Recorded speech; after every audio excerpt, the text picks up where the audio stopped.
Saudações, amigas e amigos, mais um Gente que Faz. Hoje, dia 6 de novembro de 2020, em Goiânia, 18 horas. E hoje nós temos mais dois convidados, uma convidada e um convidado. Vamos vendo aqui o Instagram convidando as pessoas para entrar. E estou esperando então você, Alessandra Minadakis, da Mandata Coletiva, já entrou. Pode pedir para participar, Alessandra?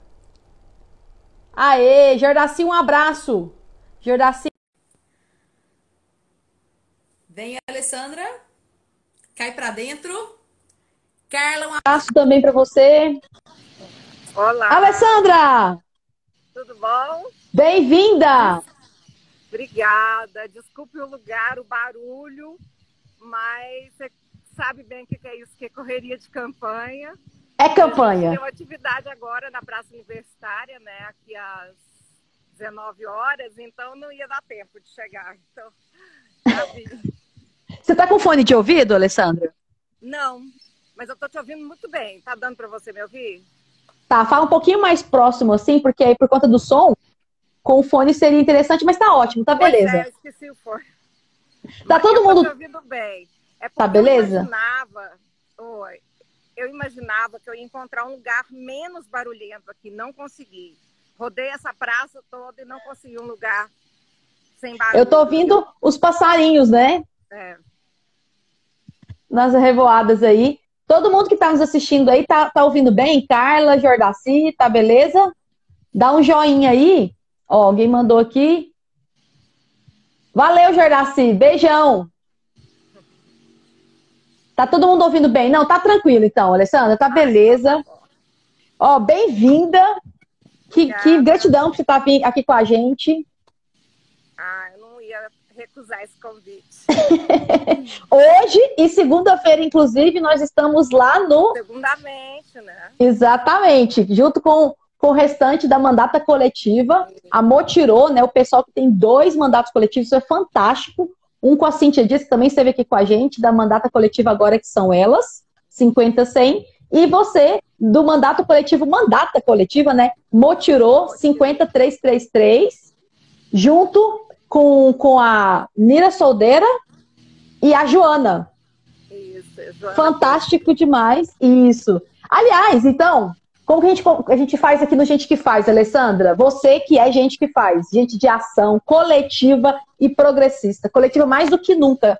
Essa experiência dos mandatos coletivos é fantástica e eu acho que veio para ficar. É uma inovação política que tem que ficar, porque é a nossa metodologia do campo progressista de esquerda, né? Metodologia sempre coletiva e horizontal. E aí eu começo Gente que Faz, então, falando de onde a gente se conhece, onde eu testemunho a sua luta, e aí depois eu passo a palavra para você, porque o espaço é seu, para você se apresentar para os meus amigos e amigas. E então, Alessandra Minadakis, com mais uma vez eu conheço do movimento e os laços vão se estreitando, a gente sai das reuniões e vai para o pós. Eu lembro, inclusive, a primeira vez que a gente sentou e a última, porque a última foi no Carnaval, quinta-feira, dia do Bloco Socialista, que foi muito emocionante, porque no final ali na praça tiveram algumas tensõezinhas, então foi bem marcante, mas graças a Deus tudo se resolveu. E a gente ainda conseguiu ir lá pro Castelinho, no meio da Vila Nova, né? Aquele bar legal lá no meio da Vila Nova. A gente ainda esticou o Carnaval, a gente aproveitou muito o Carnaval, né? O Thiago Henrique tá aqui também. Teve bloco LGBT no domingo, teve Não é Não na terça. Foi um carnaval que literalmente era um carnaval pré-pandemia, que a gente aproveitou intensamente, né, Alessandra? Bom, mas essa foi a última vez que a gente se encontrou e a gente faz militância e faz diversão também, né? Se diverte também. Mas a primeira vez eu lembro que foi na reunião da partida. Uma reunião lá no Evoé. Isso tem muitos anos já, acho que 4, 5 anos. Que aí a partir... 4 anos. Não era? Que aí você estava fazendo mestrado junto com a Pri. Estava com a Pri agora mediando um debate, inclusive, de mulheres candidatas lá em Alto Paraíso. A Pri e a Mel estão no Movimento da Colher e outras mulheres lá organizando esse debate que está sendo fantástico. Foram 2 dias. E aí, minha irmã, né? Amiga, companheira, irmã desde a época do Coxa, que fica pra vida. E aí a gente foi se aproximando, e eu fui te admirando mais e mais, Alessandra. Você sempre nessa postura de ação, de sempre contribuindo. Você é aquela que chega e fala assim, o que tem para contribuir? Bora! E aí você é pau para toda a obra também, o que precisar na luta.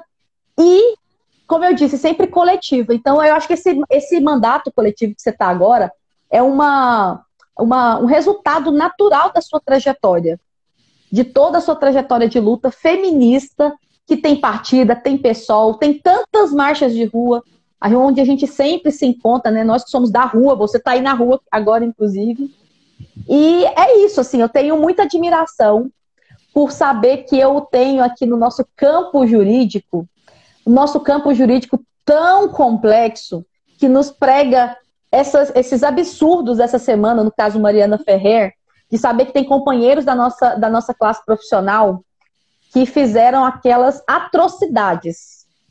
Atrocidade, não tem outra palavra para a postura, por exemplo, daquele advogado, de humilhar, de devassar a vida da Mariana, do juiz inerte, do promotor também, assim, foram todas as condutas reprováveis, e espero que as corregedorias e as entidades e instâncias responsáveis possam apurar tudo isso, porque que complexo, né? Mas que bom que existem na nossa categoria profissional Alessandra Minadakis e pessoas assim tão companheiras, humanas, de luta, progressista, que fazem realmente do direito um instrumento de justiça, Alessandra, e de luta do movimento social.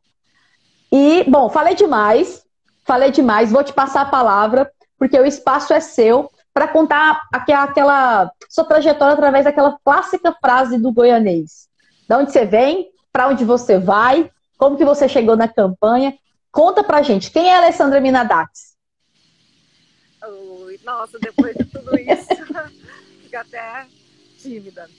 Mas eu estava lembrando de uma coisa quando você falou. A última vez que nós nos vimos, nos encontramos, foi depois disso. Foi no ato do 8 de março, lembra? Foi 9 de março, segunda, é verdade. Uhum. Exato. Foi logo depois e pouquinho depois disso já iniciou o isolamento social. Naquela semana. Eu esqueci o 8 de março, é verdade, ué. O ato de rua. Porque... março, aí na semana seguinte parou tudo, né? Aí agora a gente tá esse tempo sem se encontrar, eu acho que é por isso. Foi a nossa segunda... Alessandra, foi interessante você comentar isso, porque então, verdade, eu coloquei o carnaval, mas não, foi o ato do 9 de março, deu na segunda. Foi a nossa última segunda na rua. Foi. Depois, a outra segunda já era quarentena. Exatamente. Foi do 8 de março que nós fizemos aquele ato lá na Praça Cívica. E depois fomos lá para frente do Ministério da Agricultura e tal. Foi a última vez. Exato. Como você disse, né? Nós somos da rua. Né? A gente gosta de rede social, a gente gosta de, sabe, de conversar com as pessoas, mas nós não... Nossa militância é uma militância de rua. Então, se for pensar assim, de onde eu vim, para onde eu vou, eu acho que é muito isso mesmo. Como você já disse, né, eu sou da área do direito, eu sou procuradora, é uma área extremamente conservadora, você também é, você sabe como é. E eu nunca me conformei com uma série de injustiças, com uma série de coisas que tentavam colocar na minha cabeça. Eu, de uma família mais de direita, minha mãe tem uma cabeça mais progressista, mas o resto da família mais de direita, mas sempre fui a ovelha vermelha da família, sabe? Mas por muito tempo eu não imaginava em me filiar a partido político, até eu dando aula, eu lembro do ano 2000, dando aula na Universo, uns alunos falavam assim, professora, você tem que se candidatar. Eu falei assim, do jeito que eu falo mal de tudo e de todos, do jeito que eu sou super crítica, eu não ia dar certo em partido nenhum, porque eu, mesmo que eu goste e tal, eu ia criar encrenca lá dentro, eu ia discutir, eu ia questionar, e eu não ia dar certo. Mas com a militância no movimento feminista, com o tempo eu me senti assim, com a necessidade de ampliar o campo de luta, vamos dizer assim. E eu vi essa oportunidade por meio da institucionalidade mesmo, mas dentro dos partidos políticos. Eu me filiei ao PSOL, mas ainda sem interesse sem pensar em candidatura. Eu queria contribuir de alguma forma, tanto que quando eu passei mais ou menos, eu passei uns 2 anos namorando o PSOL, assim, mas eu estava meio entre PSOL e PCdoB na época, mas eu tinha uma inclinação para o PSOL sem me decidir. E eu ia muito lá na Câmara dos Deputados, que eu era diretora de uma associação, e eu ia muito a Brasília.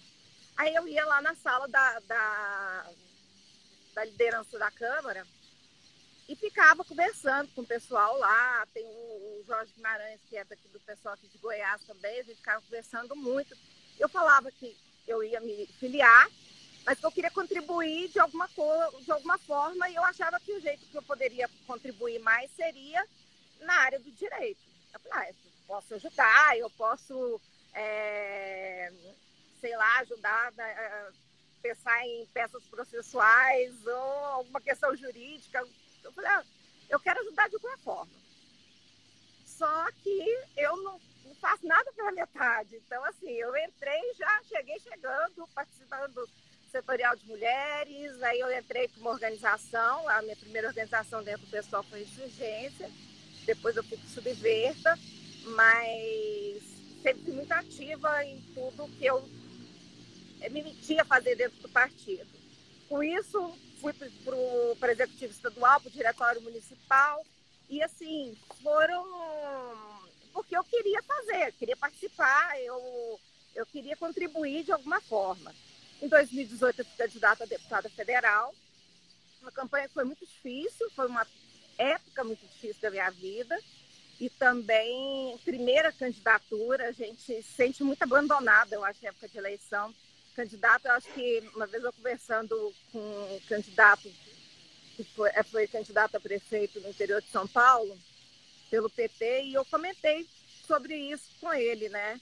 Eu falei, olha, eu acho que é a época que a gente se sente muito abandonado, porque muita gente que fala, se você se candidatar, eu vou te apoiar, vou fazer isso, vou fazer aquilo.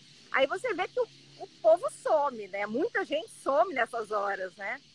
E o partido geralmente não corresponde ao que você espera, porque tem outras prioridades, está todo mundo lutando pela sobrevivência, a verdade é essa, a gente sabe que é assim, mas tive um resultado bom, quase 4.500 votos, eu acho que foi bem surpreendente, inclusive para mim, não esperava, eu brincava, eu até falei com a Pri, eu lembro direitinho que eu tive em Alto Paraíso, acho que 126 votos, eu falei, Pri, de onde surgiram esses votos aqui em Alto Paraíso? Porque eu não viajei, eu fui em Valparaíso uma vez durante a campanha, eu não saí de Goiânia. E fui numa reunião com o pessoal da partida em Jataí, mas fui para a reunião e voltei. Então, não fiz campanha fora de Goiânia. Aí a Pri só riu, né? Provavelmente delas mesmo lá fazendo campanha para mim, porque eu mesma não tive condições de sair. A gente não recebeu o dinheiro para fazer campanha, eu não tinha dinheiro para fazer campanha, então foi do jeito que deu. Mas é aquela história, eu não saí pensando, não vou entrar nessa mais. Eu já saí pensando, eu quero, daqui a 2 anos eu vou tentar de novo. Até porque eu via isso como um compromisso com o partido, porque o partido, ele constrói figuras públicas e eu acho que a gente, se candidatando, a gente aproveita ao partido, né? É lógico. Eu penso que hoje o PSOL tem condições de eleger pelo menos um vereador nessas eleições e cada candidatura é importante para isso. Hoje mesmo, nessa atividade aqui na Praça Universitária, nós chamamos o Wellington para fazer atividade com a gente, que é uma pessoa que, além de meu amigo pessoal, né, de muito tempo, pessoa que eu gosto muito, falo para ele que se não fosse candidata, não fosse da Votirô, o meu voto seria dele, porque realmente acredito e quero que saia muito bem também nessas eleições. E é isso, eu acho que eu cheguei aqui dessa forma. E como você mesmo falou, eu sempre fui daquele tipo meio pau para toda obra. Então a gente acaba se precisar de mim na cozinha, é lá que eu vou estar. Se precisar varrendo o chão, é lá que eu vou estar.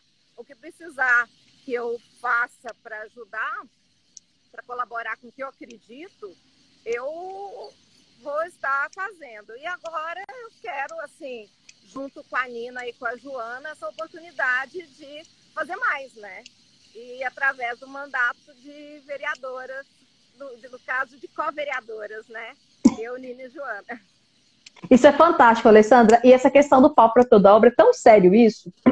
Porque o que eu percebo? Eu vou linkar com várias coisas que você disse que são muito interessantes. Essa é a sua segunda campanha, e você disse que foi em 2018, com essas surpresas, com essa questão toda. Tem altos e baixos na campanha, né? Mas eu sempre incentivo todo mundo. Eu falo, vai, voa. Porque uma campanha política é um exercício profundo de cidadania e autoconhecimento. É maravilhoso fazer campanha. E já dizem que o poder é solitário, eu até digo que essa solidão começa na própria campanha.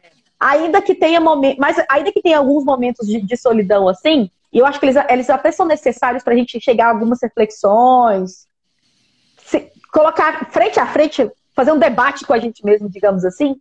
Eu sinto que no campo progressista, no mandato coletivo, a minha campanha também foi maravilhosa. Eu sempre falo que eu tive uma vitória política, ainda que não tenha tido a vitória eleitoral, uma vitória política tamanha, que eu quis retornar isso para o universo. E por isso, Segundamente voltou. Segundamente era um programa da minha campanha. A gente trouxe ele para o coletivo. Estamos lá mediando debate em Alto Paraíso. Estamos em outras ações, outras candidaturas em outras cidades. E agora aqui no Gente que Faz, para potencializar ainda mais e dar mais visibilidade para mulheres e LGBTs. E é interessante isso. Depois da minha campanha, eu optei por fazer um detox. Eu vinha com 16 anos de um partido, com objetivos profissionais e acadêmicos. Eu fui entrar no mestrado, voltei a advogar, minha OAB estava de licença, eu fiquei um tempo, porque eu tinha sido promovida no banco e depois fiz a transição para a UFG. Então eu tinha objetivos ali que continuei no movimento social, sou sindicalista, movimento feminista, Mulheres da Comunicação, Centro Popular da Mulher, Federação de Jovens Empreendedores, etc. Meu lugar é o movimento social, mas partidariamente apenas dei uma pausa. Mas é uma pausa, porque você falou uma coisa muito importante. A gente não faz antipolítica. Partidos são as instituições democráticas das mais importantes que nós temos. Tem defeitos? Claro que tem. As instituições, como os humanos, são falhas e a gente precisa aperfeiçoar. Não é fazer antipolítica, querer extinção de partidos ou extinção disso e daquilo, não. A gente aperfeiçoa. O que não está bom, a gente aperfeiçoa. E é muito interessante que você continuou e sempre se posicionando e sempre sendo pau para toda a obra. E retomando esse ponto. Que é por quê, Alessandra? É porque muita gente acha que o bom político é aquele que fala bem. Eu falo, gente, até papagaio fala. A gente está ouvindo os periquitinhos aí, inclusive, e deve ter aí algum papagaio, talvez, até papagaio fala. Eu quero ver fazer, gente, de ação coletiva, e que seja própria toda a obra, que não esteja disponível só para na hora do microfone do palco. E aí é muito fácil, né? Aí é muito simples. Por isso que eu venho aqui testemunhar pessoas que não são só de rede social, de holofote, de selfie, de palco, de microfone. Não, são pessoas que agem, que fazem. Precisa fazer um ofício? A gente faz. Precisa fazer... limpar o chão. E para limpeza, claro, fundamental. A tarefa extremamente nobre, super importante. A gente faz também. Cozinha, eu confesso que realmente eu não tenho muitas habilidades. Mas cozinha, você disse que na cozinha tá também. O que precisa?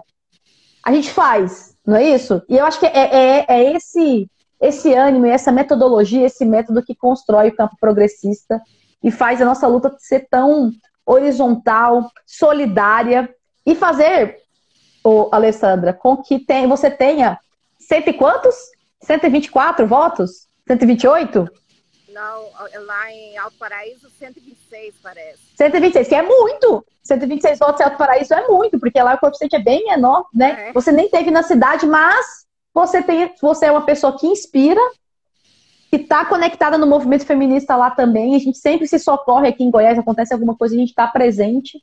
Então isso é reflexo da sua luta, da sua inspiração. É isso. E campanha passa muito rápido, né? Eu tô vendo aí que essa correria, o Pina, inclusive, também passou por aqui. Aliás, deixa eu mandar um abraço para quem está entrando. O Bruno, a Letícia Alecrim, minha amiga aqui de Goiânia, ela estava ligada ao pessoal lá do Rio. A Rayana, o Pina, o Thiago Henrique. O Thiago, aliás, disse assim, ó, Alessandra, se eu não fosse candidata, eu votaria na Motirô. Então, foi uma troca aqui de votos. Olha que fantástico. Isso é fantástico, né? A Carla, o Jordaci também, que passou por aqui. Todo mundo que está aqui com a gente e que vai assistir depois também. Eu estou adorando também a repercussão do gente que faz. Passando então, Alessandra, que massa saber mais de você, assim, e dessa trajetória que eu já conheço bem e que a gente vai se redescobrindo também na própria campanha. Me conta mais como que está a campanha, como que está fazer essa campanha, inclusive, em plena pandemia, e o pós-campanha, porque eu sempre falo que as eleições e o período eleitoral, eles são 45 dias, quase um, aspas, detalhe, mas um detalhe enorme, né? De 45 dias dentro de 4 anos, dentro desse tempo todo da nossa construção pela democracia. Conta pra gente, então, durante e depois da campanha. Como que tá aí na rua agora, que ato que vai ter agora, o que vocês estão planejando, como que... E principalmente também tem uma curiosidade muito grande. Como que está sendo a construção da mandata coletiva Motirô? Qual que foi a diferença para a sua campanha em 2018, por exemplo? Olha, a diferença é muito grande. Logo que eu ouvi falar dos mandatos coletivos, das candidaturas coletivas, foi dentro da partida, inclusive, porque na partida nós temos a Áurea Carolina, a Carol Virgulino, lá das Juntas do Pernambuco. Nós temos várias pessoas que se candidataram através de algum tipo de candidatura coletiva. A candidatura das muitas lá em Belo Horizonte é diferente, não é como a nossa, que é mais do estilo das juntas, né? Que somos um grupo de pessoas, mas uma pessoa empresta o CPF, vamos dizer, como nós chamamos, né? Para registrar junto à Justiça Eleitoral, mas a gente divide todos os ônus e bônus, vamos dizer assim, do cargo. As decisões são coletivas. E assim, trabalhar coletivamente é uma construção, né? É uma construção, é um aprendizado constante. Eu aprendi muito na campanha de 2018, mas eu vejo que estou aprendendo muito mais agora. Muito, porque a gente não faz as coisas sozinhos, não toma as decisões sozinhos, tem que buscar o consenso. E isso é muito bom, eu acho que é muito interessante, porque é muito interessante a gente trabalhar essa forma de agir, né? É muito importante para a nossa vida, é muito importante para a nossa militância, porque a gente está acostumado, principalmente as pessoas mais proativas, a tomar frente das coisas, a tomar decisões, e é meio assim, a gente vai e o resto vai atrás, mais ou menos assim, né? E a gente muitas vezes se torna individualista sem ver. A gente vive na sociedade individualista, e quando você se propõe a um trabalho realmente coletivo, você tem que se desconstruir. Porque o maior objetivo da candidatura coletiva, dos mandatos coletivos, é exatamente isso. É desconstruir a figura do parlamentar, aquela figura do todo-poderoso que está lá, foi eleito, ninguém nem lembra em quem votou e não vai lá cobrar, e se acha o dono da cocada preta.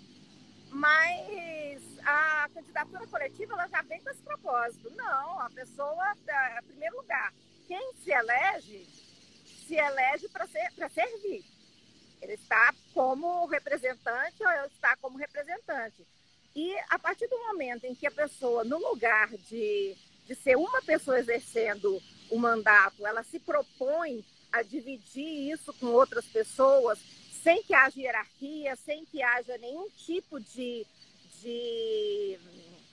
vamos dizer assim, vantagens a mais de uma com relação às outras, você leva aquilo para a sua vida.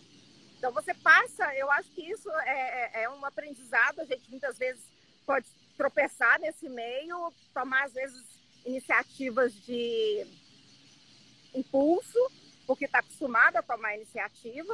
Eu sempre fui uma pessoa que sempre tomei muito à frente das coisas, né? Mas aí você logo pega e para, muitas vezes antes de se concretizar, fala, não, peraí, eu não estou nessa sozinha. Nós somos 3 pessoas, nós somos 3 mulheres que querem representar mais centenas de outras, né? Então, a gente tem que pensar assim, a gente pensa, primeiro, como a gente vai agir de uma forma, está chegando a minha filha e o João aqui, como a gente vai agir de uma forma coletiva e também levar para esse agir as pessoas que nós nos propusemos a representar. E, em especial, as mulheres, a gente tem, e todas as categorias minorizadas da sociedade, que nós sabemos que não é uma questão de minoria em termos quantitativos, né? Mas as minorizadas, que sejam as indígenas, a população preta, a LGBTQIA+. Então, é isso que nós nos colocamos a fazer, é isso que nós nos propusemos a fazer. E é o que a gente quer, a oportunidade aí com essa eleição. Mas, como você falou, a luta ela não se resume. Eu sempre questionei muito daquelas pessoas que aparecem só em época de eleição. Às vezes, seja até dentro do partido, filiado, some, né? Chega e aparece na época da eleição, mas na hora que você precisa fazer aquelas reuniões chatas de horas e horas, na hora que precisa de cuidar de burocracia, na hora que precisa de pegar no pesado mesmo, somem, sabe? Então, é isso eu acho que conta muito. Eleição é uma parte do processo, até porque a militância também não se resume a quem se candidata, né? Não ou a quem exerce mandato eletivo, ela é muito além, e que bom que é além, porque essa é uma parte só do nosso trabalho, né? Com certeza, aliás, manda beijo para Isadora. Ela está aqui do lado. Uma das mais novas feministas que está nos nossos atos sempre, a filha da Alessandra. Um abraço pro João também, é o João Putinelli, né? Um abraço pro João também, companheiro militante. Oi, Isadora! Oi! Tudo bem? Bem-vinda aqui no Insta, a gente tá ao vivo aqui no Gente que Faz. A Isadora também é Gente que Faz. Super feminista, sempre presente nos atos. Ela é feminista, ela defende aí, assim, os direitos, ela é militante LGBT desde muito novinha, mas eu considero ela militante mesmo, que está aí no dia a dia defendendo o que ela pensa. Tem vários motivos para ser militante LGBT. E eu tenho assim, maior orgulho mesmo da minha filha. Nossa, ela vira para mim que ela é bem grudenta, e eu também, né? Aí ela fica me pegando, me abraçando. Aí eu falo assim, minha filha, eu tenho que fazer isso, eu tenho que fazer aquilo. Ela falou assim, quem mandou você ter filha? Eu falei, que bom que eu tenho. Agora aguento. Aí ela fala, agora aguenta. Mas Aí eu falo, não, que bom que eu tenho, porque eu não conseguiria imaginar minha vida sem ela. Nossa. E é um otimismo saber que a gente está passando o bastão, recebendo de pessoas que abriram os caminhos para a gente, como Pina, que abre o caminho para a gente está passando para essas novas gerações tão conscientes que já não são o futuro, são o presente, né? Fantástico demais. Manda beijo também, é o João Putinelli que tá aí, manda beijo para ele também. Companheiro do PSOL, militante. Pina, abraço para todos. O PSOL é um dos partidos mais atuantes do país, né? Mais atuantes, aliás. A gente vê 10 deputados que fazem uma movimentação naquele congresso. Faz. Imagina se fosse mais do que isso, né? Mais, não? E muito ágil, Alessandra. Muitas coisas acontecem, estouram em questão de horas. O pessoal já bate lá no STF, já bate na mesa diretora da Câmara e do Senado para questionar. É um partido extremamente ágil, militante e com a agilidade necessária para responder à altura e de bate-pronto todas os retrocessos que a gente tem vivido, né? E você tocou em pontos muito importantes. Eu queria que você falasse um pouquinho mais para quem está assistindo sobre a partida. Você falou de desconstrução, de que o político é o servidor público, exatamente, o servidor público. A gente está aqui para servir. Nós que também somos servidoras públicas, né? Você na Procuradoria, lá na Universidade Federal. Eu lembro sempre do artigo 37 da Constituição, impessoalidade, sem personalismo. Então, a política feita também com personalismo, com individualismo, com aquele anti-herói de que ele está acima de tudo e de todos, isso para mim não faz o menor sentido, não faz o menor sentido para a democracia brasileira.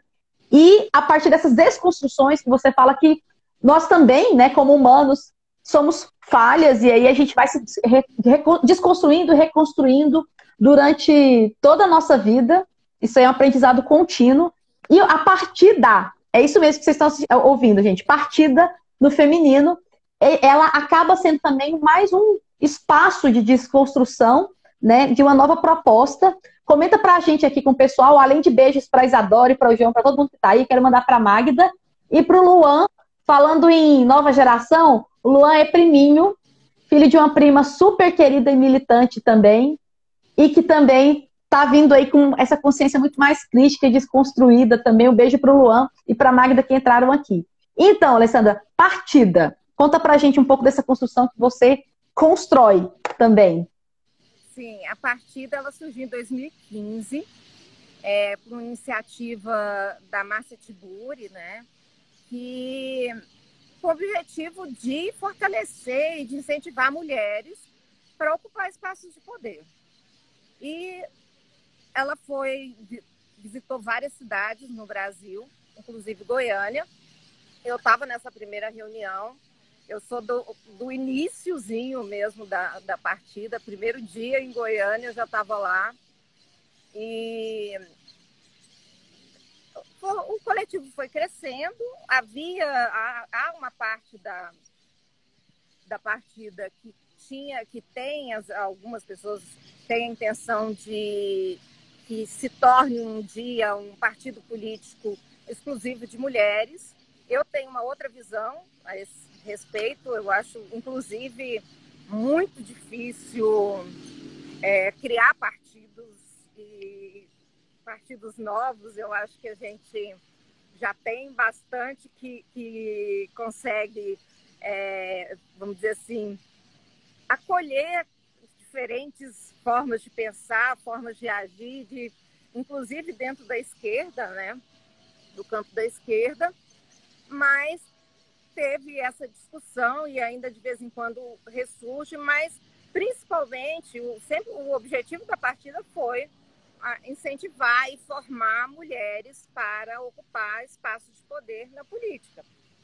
Então, e da partida surgiu uma série de mulheres aí maravilhosas que se elegeram, inclusive a Marielle, que era da partida, nossa companheira lá. A gente sentiu especialmente, né, a morte dela, porque para nós ela era muito mais do que aquela vereadora fantástica, guerreira, feminista. Ela era uma amiga, né? Uma amiga, companheira e sempre muito alegre.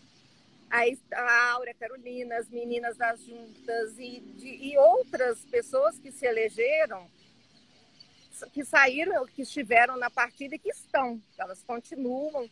A gente vê muitas das mulheres lá de Belo Horizonte, que são das muitas, para mim, dos estados, a partida de Minas, para mim é o exemplo de coletivo feminista, é a partida Minas. Elas são muito unidas, elas incentivam muito a época da candidatura. Dentro da partida saiu o movimento Meu Voto Será Feminista, que foi das meninas lá de Recife, 5 pessoas, 5 mulheres, que criaram primeiro dentro da partida, depois ganhou autonomia, mas tudo é um trabalho, vamos dizer assim, conjunto, elas continuam na partida. Então, é isso, a gente quer cada vez mais ver mulheres ocupando esse espaço, porque é muito difícil para a mulher entrar para a política, é muito difícil para uma mulher se candidatar, é muito difícil para uma mulher militar. E isso não é mimimi, como muita gente fala, né? Nós somos muito cobradas pela sociedade, nós somos muito cobradas dentro da família.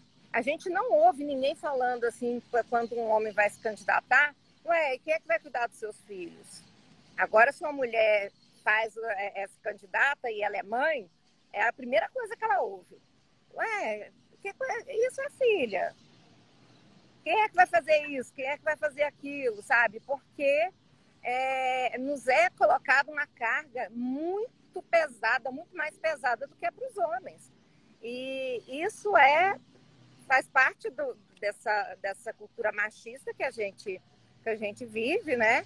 E não é algo que vai ser mudado a curto prazo, né?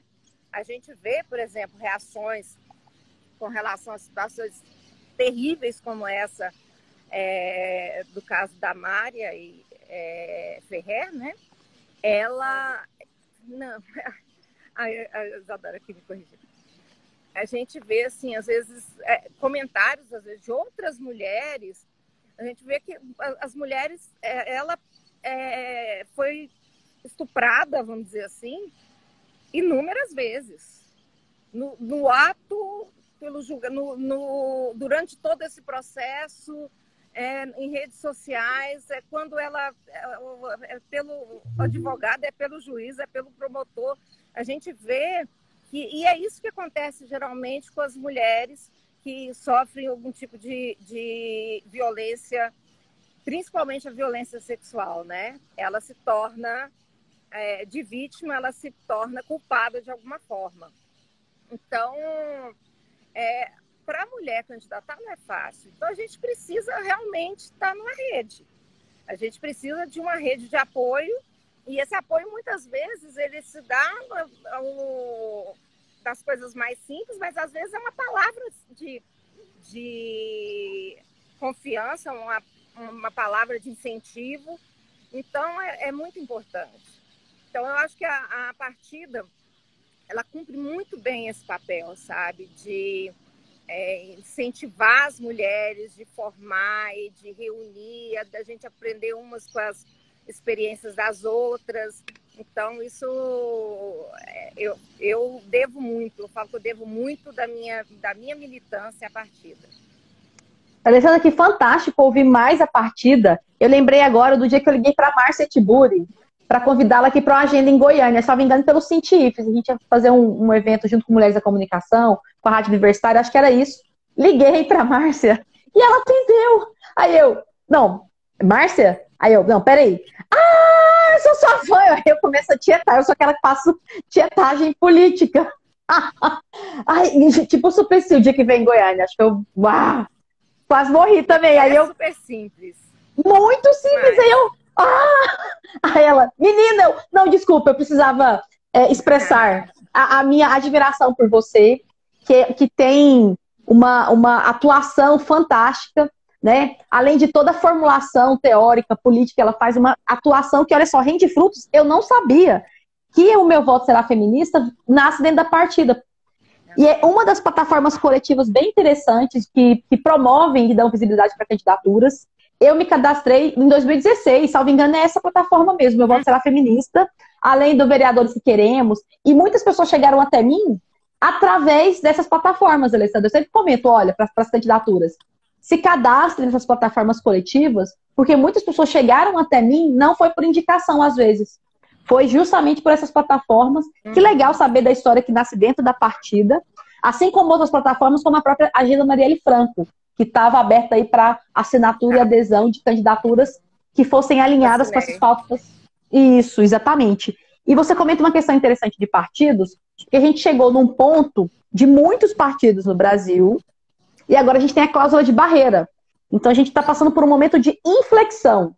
Ainda que, por exemplo, ontem eu conversei aqui justamente com a Rebeca e com o Altenir, Rebeca Calgari e Altenir, da UP, que é um novo partido, a Letícia também esteve aqui na terça-feira, partido também de luta, Unidade Popular, número 80, que está nesse momento de inflexão. Eu acho que a tendência agora é justamente isso, é a aglomeração partidária, por conta, inclusive, da cláusula de barreira, né? Então, imagino que Eu tenho esse mesmo pensamento, que os partidos da centro-esquerda estão todos aí para acolher. Tem alguns partidos, como o PT e o PSOL, que têm tendências internas, ou pelo menos elas são tendências institucionalizadas, que nos outros partidos até existem, mas não são institucionalizadas, existem grupos, né? O que acaba levando mais para um personalismo. Eu gosto muito da ideia da dinâmica de tendências, porque você despersonaliza. Porque os partidos que não têm tendências, eles, principalmente nos partidos mais à direita, são de caciques. O grupo é o nome de alguém, não é um grupo assim, Movimento X, não. É o grupo do fulano, é o grupo do ciclano.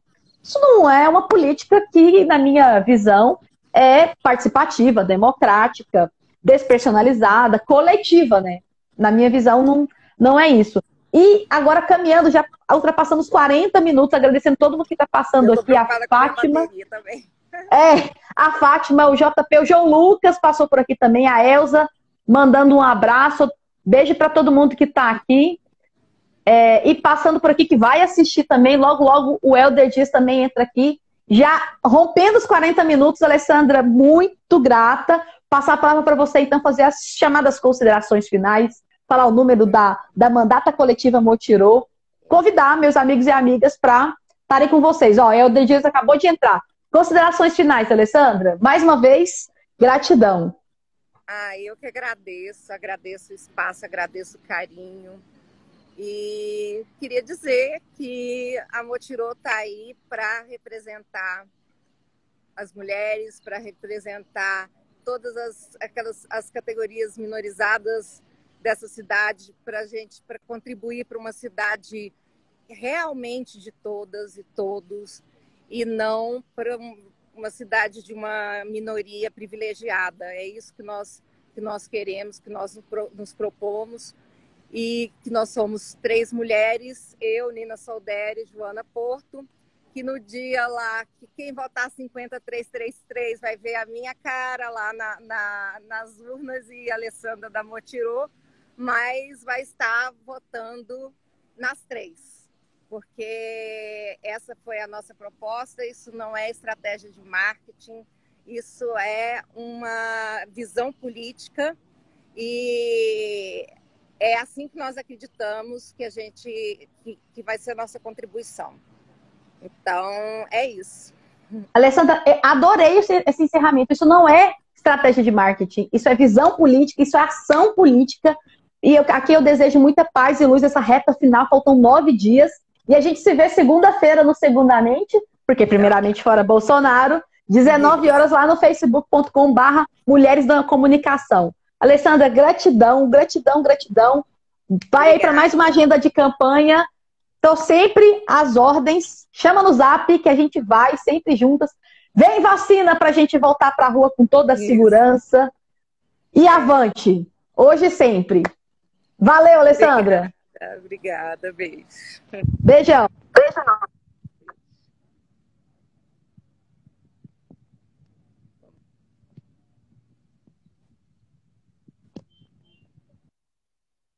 Aê, Alessandra, obrigada.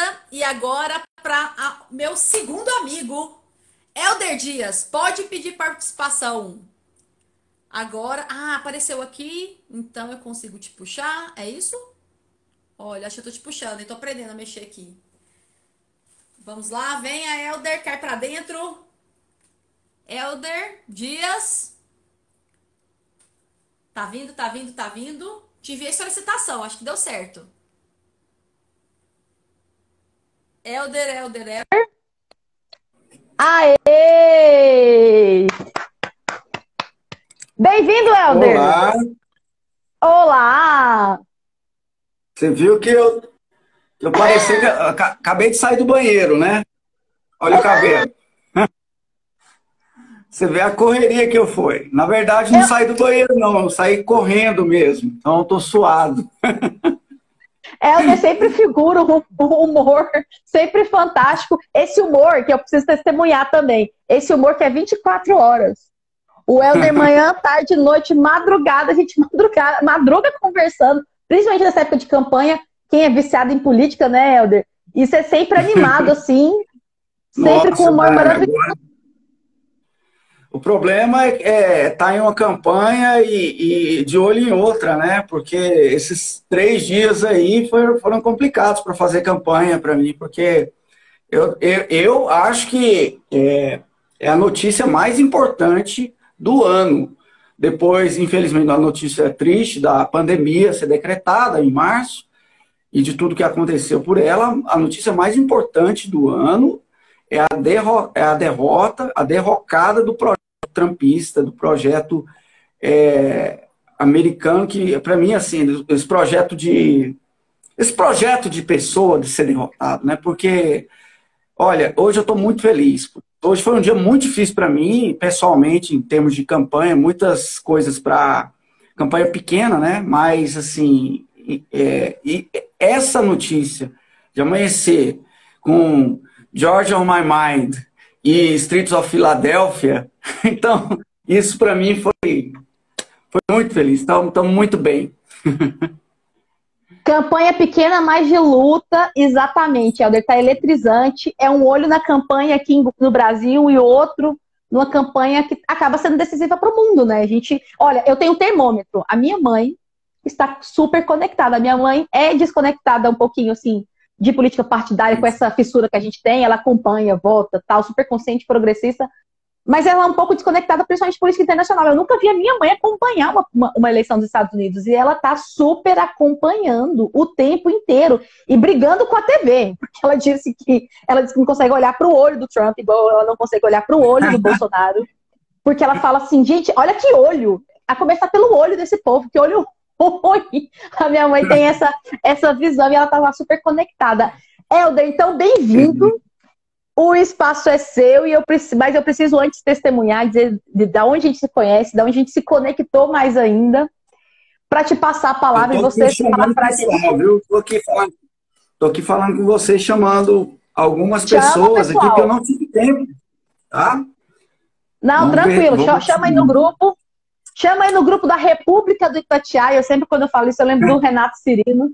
Uma República do Itatiaia que tem o Helder Dias como uma das grandes lideranças aqui da nossa região norte. Enquanto você chama o pessoal, então... Professor Pantaleão, é nosso líder mor aqui. Líder ele é o mestre dos magos, o mestre mor, Pantaleão. Aí tem as outras lideranças aí do Itatiaia e o Helder Dias. Eu sou um assessor dele aqui no Itatiaia. Não, e como é bom fazer campanha. Já vou começar lá em 2016. Helder também é técnico administrativo da Universidade Federal de Goiás, como eu, colega técnico e jornalista. Foi jornalista da Opção, eu quero que ele conte essa história pra gente aqui. Essa história que eu tive o prazer de conhecer mais agora nas eleições desse ano 2020, que a gente se conectou mais, Helder, pela rede, por esse partido que eu apaixonei, que tem um desenho institucional fantástico. É o único partido em que, por exemplo, você tem porta-voz, não é presidente, você tem porta-voz, e não é só um. São dois, é um homem e uma mulher. Então tem porta-voz masculino, porta-voz feminino. Ao invés de diretório, são os elos. Então, o desenho institucional da rede, além do programa, da sustentabilidade, que é fundamental, o desenho da rede é muito atrativo, muito legal. Assim como eu estava falando com a Alessandra sobre o mandato coletivo, para mim, o desenho institucional da rede é também uma inovação política no Brasil, que serve de modelo e inspiração. Nada lá é personalista, individualista. A começar, não tem um presidente que manda e todo mundo obedece. Não, tudo coletivo, eu pude testemunhar isso. Então, faço questão, essa palavra que eu tenho utilizado no Gente que Faz, de testemunhar Helder Dias, companheiro, técnico, jornalista, liderança comunitária lá na região do Itatiaia, ambientalista, que tem causas fantásticas, e testemunhar também a rede de sustentabilidade. Preciso fazer isso. Um partido muito coletivo. Gente que faz. É gente e partido que faz. De ação coletiva e progressista. E aí eu vou lá remontar 2016, Helder. Que nós fomos candidatos e dividimos debates. A gente caminhou junto na campanha. Foi muito legal isso. Eu lembro a gente ali no Coletivo Centopeia. A gente chegou a fazer reunião da bancada ativista. A gente começou, inclusive, né, a pensar essas questões coletivas, mostrando o quão grupo você é, o quão coletivo você é. Infelizmente, a gente não conseguiu levar algumas coisas para frente, mas levamos outra, como aquele debate lá na Praça Universitária. Sim, no Bar da Tia. Exatamente, no Bar da Tia, promovido pelo CA de Arquitetura da PUC, Kaique Tomé, com transmissão pelo Mídia Ninja. Foi um baita debate, tava eu, você, Cadillac, Denise Carvalho, Valério Luiz, Alana, quem mais? A Carol, mediana arquiteta. O Caixeta também lá, que é o arquiteto. Eu sei o sobrenome dele, é Caixeta, o nome eu não tô lembrado. Mas exatamente. Foi fantástico. E aí depois, desde 2016, a gente se aproximou mais ainda. Em 2020, aí colou. Aí a gente começou até a madrugar, ir para as pós-reuniões. E é muito gostoso falar de política com o Helder, gente. É muito gostoso falar de política com o Helder. Porque ele tem metáforas lá do futebol e do esporte. Então fica muito leve, Helder. Então eu preciso testemunhar isso. Você é um cara que primeiro que faz e que entende de política. Entende mesmo, faz análises fantásticas. Eu sempre quero saber sua opinião. Sempre pergunto, e aí, o que você está achando? E, além disso tudo, ele transforma a política de uma forma... Ele traduz a política de uma forma leve e divertida, com metáforas, colocando futebol. A gente, esses dias, sei que a gente estava vendo a nossa semelhança, as camisetas, né, que a gente tem de esportes. Você tem de basquete e eu tenho de futebol. Eu falei, né, da sua do Lakers, né, inclusive. Eu sou Chicago Bulls. Não, mas você tinha uma camisa, eu sei, você pode até ser, mas você tava com o amarelinho do Lakers, não tava? É porque ela é amarela mesmo, é porque ela é Chicago Bulls, mas ela é amarela porque a magnata, que é a Atlética da Economia, mesmo Economia, é amarelo com azul, é a cor da nossa Atlética. Mas pareceu, é verdade, né? Tinha que ser vermelha, né? O preto. Michael Jordan te perdoa, tá? Aliás, ontem eu publiquei no meu story um toco inferior ou ex-futura bandeja que eu achei fantástico, assim, esporte é massa demais, né? Mas eu falei demais. Fala. Eu falo que o basquete é o único esporte onde, às vezes, uma defesa é mais... Não, o futebol também, né? Tem defesas muito bonitas, mas o toco é uma coisa... Tem toco que é muito mais bonito que cesta de 3 pontos, né? Então, muito legal. Mas, assim, você estava falando de metáfora, para a gente completar, né? A situação do Trump tá o seguinte: aquele cara que agora que perdeu, tá perdendo o jogo de 3-0 e tá reclamando do gol que anularam dele no começo do jogo. O VAR viu, ele estava impedido mesmo, mas anularam o gol e o VAR viu que estava impedido, estava muito impedido, mas ele está reclamando, está dizendo que foi roubado e está perdendo de 3-0. Vai continuar reclamando o resto da vida. Tomara que reclame mesmo, que eu quero mais é que sofra bastante. Já falei. Então, para mim tem que... metáfora. Chora mais, pronto. Vamos Exatamente. Lá. Chora mais. A última que eu vi aqui era um tweet assim...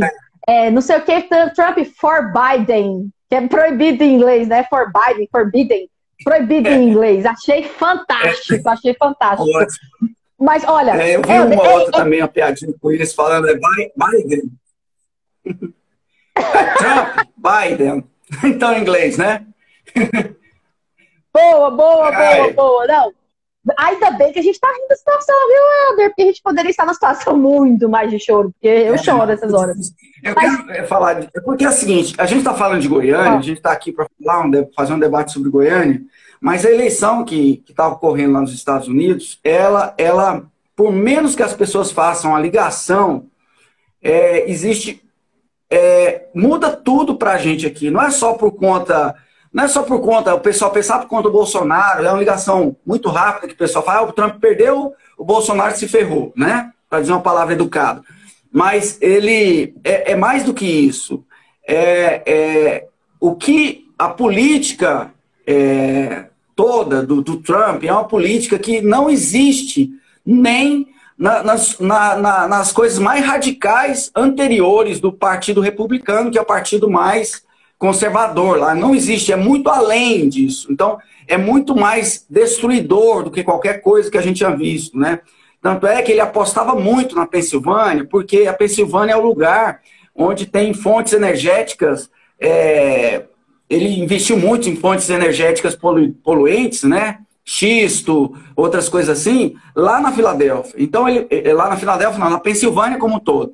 E ele perder na Pensilvânia é um recado muito importante, que esse tipo de política as pessoas não vão aceitar mais. Então, isso é muito importante. Então, isso é um recado para nós, que prezo o meio ambiente, eu que estou na rede de sustentabilidade, como você disse, por estar no partido que eu estou à vontade, apesar que é um partido ainda pequeno, um partido que tem muito para crescer, mas para nós é uma vitória mundial, para nós aqui em Goiânia, porque é uma vitória que tem a ver com o meio ambiente também. A gente vai ter, a partir de agora, um governo americano, estadunidense, gosto de dizer estadunidense, a gente tem o costume de falar americano, mas mais voltado agora ao que o resto do mundo precisa fazer, que é conter ou dar um jeito de frear o aquecimento global e voltar para o Acordo de Paris. Então, isso para mim foi o que eu mais agradeço a Deus pela derrota, porque eu fui dormir de terça para quarta pensando que o Trump ia ganhar de novo.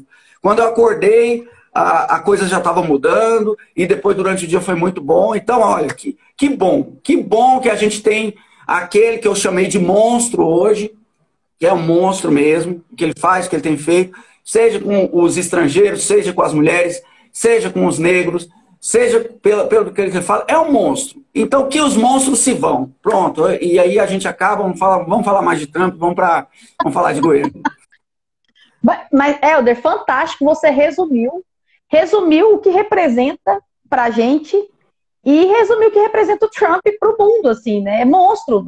Quando eu lembro de cenas como filhos de imigrantes presas na cadeia, naquelas jaulas, qualquer palavra que se pode usar para representar uma pessoa dela. Não tem outra palavra. Monstro. Porque eu não vou usar também outro termo que tire a culpa dele. Não vou utilizar outro termo que vai desculpabilizá-lo. Não, ele merece responder por tudo que ele fez. Então, eu vou te voltar a palavra, testemunhando mais uma vez de luta. Você é uma pessoa, gente que faz, de ação coletiva, progressista, e tem um grupo fantástico aí no Itatiaia, é líder comunitário e ambientalista, técnico administrativo como eu na universidade, jornalista com opinião sempre e análise sempre muito apuradas. Helder, adoro te ouvir e quero te ouvir agora, sem antes mandar um abraço para todo mundo que está aqui com a gente, o JP, Cleia Teixeira, Petras de Souza Davi, a Rose Mendes, a Rose! Grande Rose também, técnica, Sandra, lá da biblioteca. Sandra, a Luciene Ribeiro, o Fernando e vi também, ó, Paralelo 3, Luciene, Vinícius também entrou aqui agora, Ângela Castro. Gosmirk, meu guru. Nosso guru, né? Cara, saca demais de comunicação. Outro ganho que eu tive. Eu ganhei um partido de amigos, né? Estou muito feliz. Né? Esse ano o saldo vai ser super positivo. Eu ganhei um partido de amigos fantásticos, de luta, de trabalho, muito profissionais, assim, muito profissional o trabalho do Vinícius, inclusive. Fantástico. A Sinara também entrou. Petras, eu disse, a Sandra, Alessandro, Paulo Davidson, Pedro Rafael. Ô, Pedro, um abração, Pedro, colega advogado lá da OAB. A Luciana, ó, tá, essa live tá sucesso, viu? Túlio, Maria Dolores, Caroline, nossa, não vou conseguir falar todo mundo, não. O perfil JVô, Jim, Maria Dolores, Marcos Faria, Cleia, Lécia, uau! E todo mundo, eu falei umas 20 pessoas aqui, Grazi Carrijo. Isso. Valeu demais e valeu para você que vai assistir também a live depois. Helder, com você a palavra, gente que faz, da onde você vem e para onde você vai, conta um pouco da sua história. Tá bom, primeiro agradecer a todo mundo que está aí, a maioria que está aí eu conheço muito bem, né? São amigos aqui, boa parte aqui do próprio Itatiaia, da região, né? Como a Luciene, como Petras, mas a Rose, que é do bairro vizinho, né? Agora chegou a minha colega Fabiana Pucinelli também aqui, muito bem. Opa! Saudade dela. Uma honra muito agora, tempo hein? Com ela. Isso. E eu fico muito feliz por poder ter esse momento com você e poder falar um pouco sobre a visão que eu tenho de política e que eu acho ainda, eu estava pensando nisso, né? Esses dias um amigo meu me contou que um amigo em comum nosso falou, o Helder é muito sonhador e não sei o quê. Aí eu fui para lá, eu fiquei meio chateado com isso, né? Assim, a princípio, eu falei, sonho, porque eu não gosto, eu não vejo a política como um sonho, eu não sonho ser vereador, eu não sonho, eu não passo a vida dependendo disso. Agora, é uma situação de campanha. Campanha é algo que eu gosto de fazer. É algo que me coloca em contato com as pessoas. Vou dizer, no começo eu tenho muita preguiça também de fazer campanha. Quando eu lembro a trabalheira que é muito complicado. Dá uma preguiça de começar assim, né? Mas, assim, depois que você começa, é igual ir para academia, sabe? Você começa, você revigora. E o contato com as pessoas é uma coisa muito gostosa. A gente não pode estar tendo esse contato na rua, mas esse contato nas lives que eu tive com grandes pessoas, com você agora, com tantas outras pessoas, acho que foram mais de uma dúzia que eu falei, sendo entrevistado ou entrevistando, e os amigos que aparecem como aqui agora, isso é uma forma de papear, de dizer, de falar, e eu gosto disso. E agora indo para a rua, nessas 2 últimas semanas, da mesma forma. Então, quando falam em sonhador, porque eu realmente, eu não vou investir milhares, dezenas de milhares ou centenas de milhares de reais para ser vereador, não. O meu caminho, se depender disso, não vai ser... Se fosse depender disso, eu não ia trilhar. Então, o que eu tenho feito em todas as campanhas principalmente convencer meus amigos de que a gente precisa fazer alguma coisa, e graças a Deus, a cada campanha, esses amigos são mais, né? Eles convencem outras pessoas, eu acabo fazendo outros amigos, outras pessoas que acabam aderindo, e tem sido assim. E, então, a gente tem uma relação custo-benefício, em relação ao gasto da campanha, muito boa. Eu não sei quantos votos eu vou ter no final. As pessoas perguntam, e aí, mas você vai ter... quantos votos você precisa? Eu falei, eu preciso de todos. Eu preciso de todos. Então, vamos começar por aí.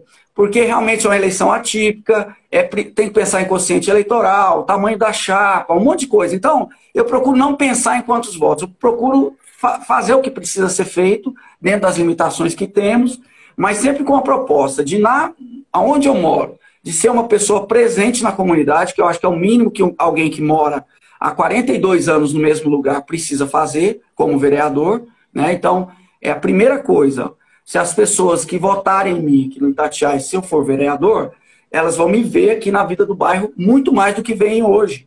Porque, apesar de eu morar aqui, eu tenho que trabalhar na UFG, é o meu trabalho, eu fico lá dentro de uma sala, durante o meu período de serviço, volto para casa, tenho que dormir, fazer outras coisas. Agora, como vereador, a gente tem que estar lá na Câmara e tem que estar conhecendo as demandas do bairro ou da cidade. Então, tem que rodar a cidade, tem que visitar ver um problema que está tendo, por exemplo, no Meia Ponte, uma descarga ilegal de esgoto, uma questão uma questão viária num bairro, ver como é que a gente pode solucionar, buscar conversar com os comerciantes. Então, isso é uma proposta que eu considero diferente, porque as pessoas estão sempre achando que ser vereador é um sonho. Não é isso. O que eu sonho não é em ser vereador, é que a gente, não importa quem, se amanhã aparecer outra pessoa que tenha essa linha de pensamento que eu tenho e queira ficar no meu lugar, eu não vou ter nenhum problema em confiando nessa pessoa, como eu tenho algumas pessoas que poderiam estar fazendo melhor do que eu faço, mas que não querem assumir essa condição. Se eu convencer, talvez seja melhor, porque eu, por exemplo, tenho uma grande dificuldade de pedir voto. Eu sou um candidato que não tenho essa aptidão para chegar na pessoa e pedir voto, por exemplo, como muitas pessoas têm facilidade, né? Então, eu tenho umas qualidades, tenho uns defeitos como candidato. Agora, essa do sonhador, eu fiquei com ela na garganta, porque existe uma grande diferença. Como diz John Lennon, né? Posso até ser um sonhador, mas eu não sou um iludido. É diferente. Então, eu sei muito bem onde eu estou pisando, eu sei que o que eu proponho pode ser feito, basta ter vontade política. Ser presente na vida da comunidade é uma coisa muito fácil.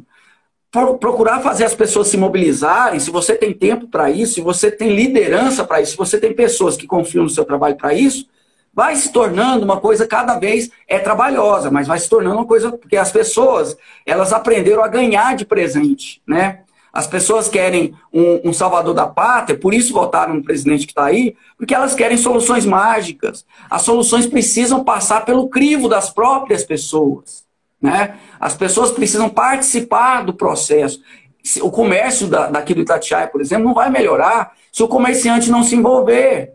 Ele precisa se envolver, precisa falar com outro comerciante, ele precisa ver, olha, a nossa rua aqui tá cheia de buraco, o pessoal não vem comprar aqui, porque aqui, ó, tem um lixo ali, aqui tá mal cuidado. Então, o que a gente pode fazer? Nós aqui.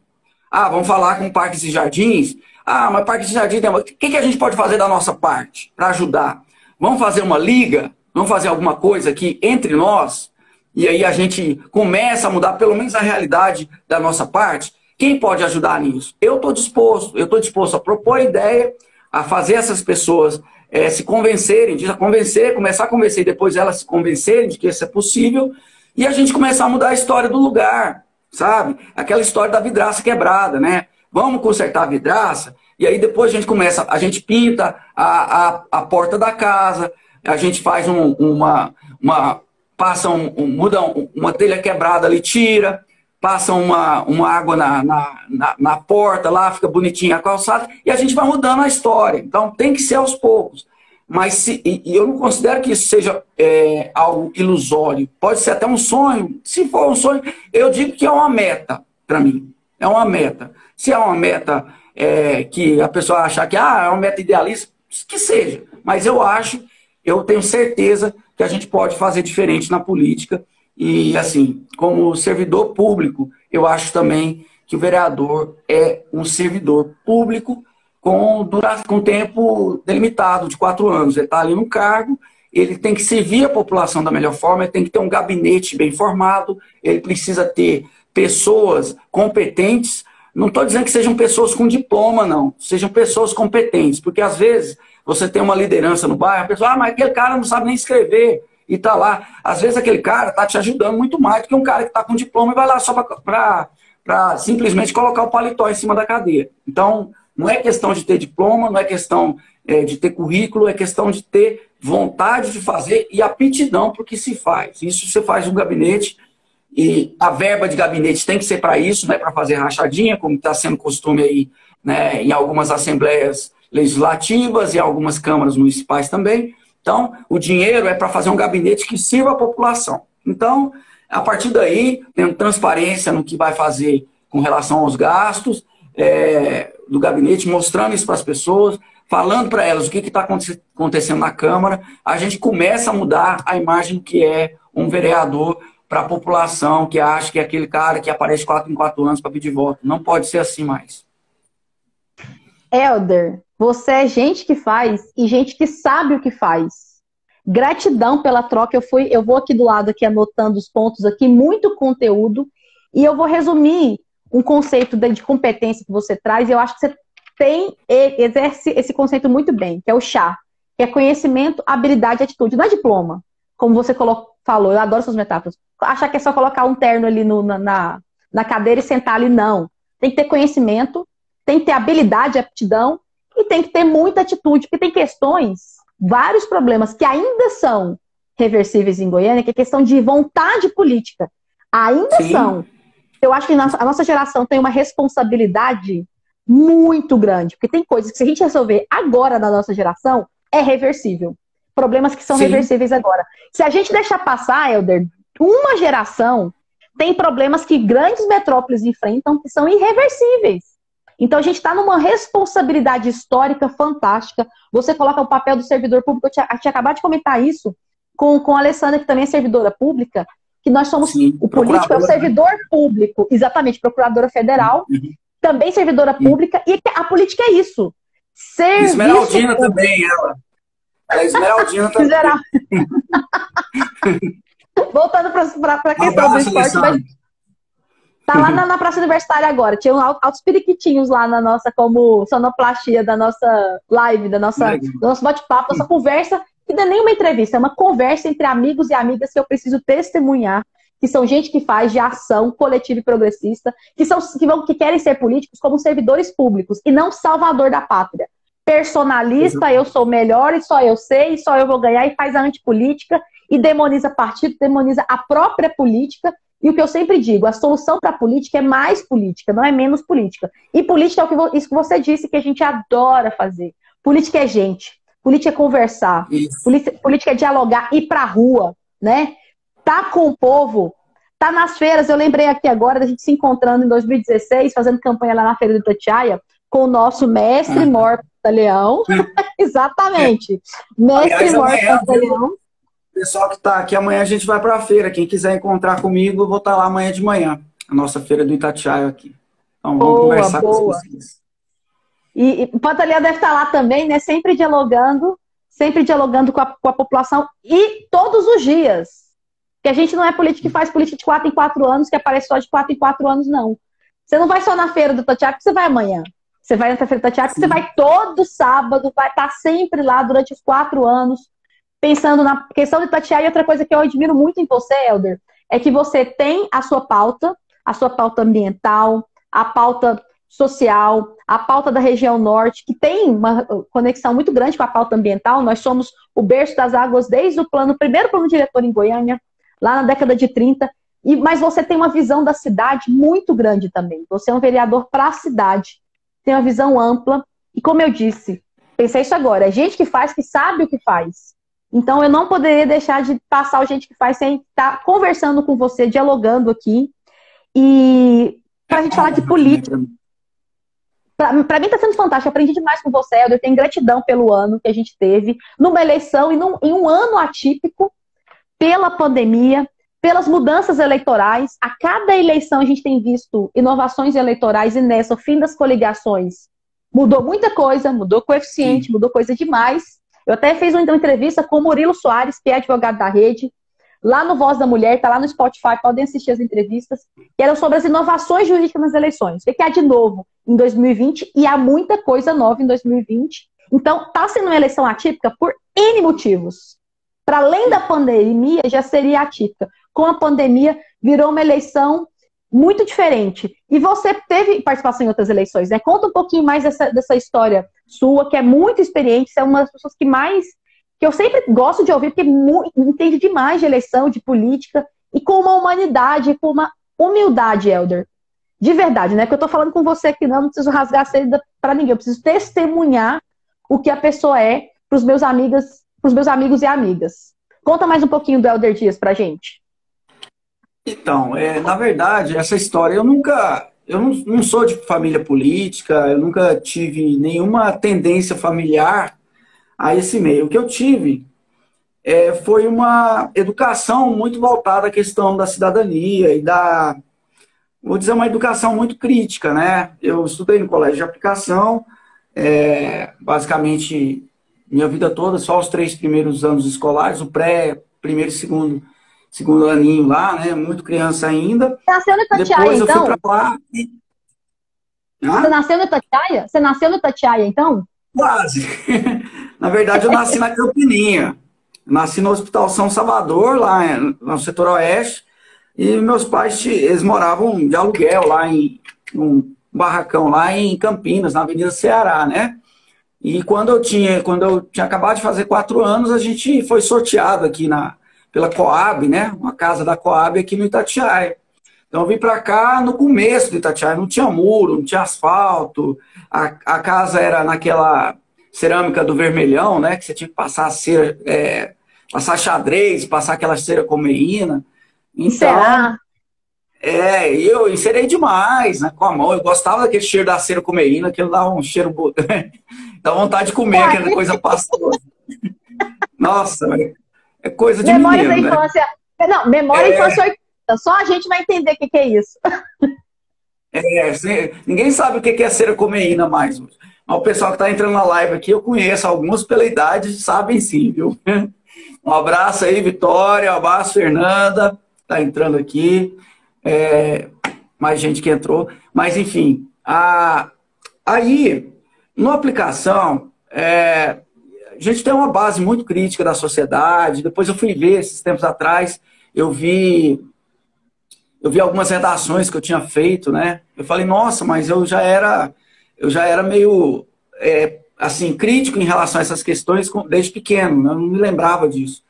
E aí, nisso eu sempre participei, gostei de participar de eleição como criticando, né? Desde a primeira, que foi a do Collor com Lula, Maluf, Afif Domingos, Covas, Brizola, Ulisses Guimarães, Aureliano. Então, eu sabia praticamente todos os nomes, eu lembro até hoje daquela eleição de 89.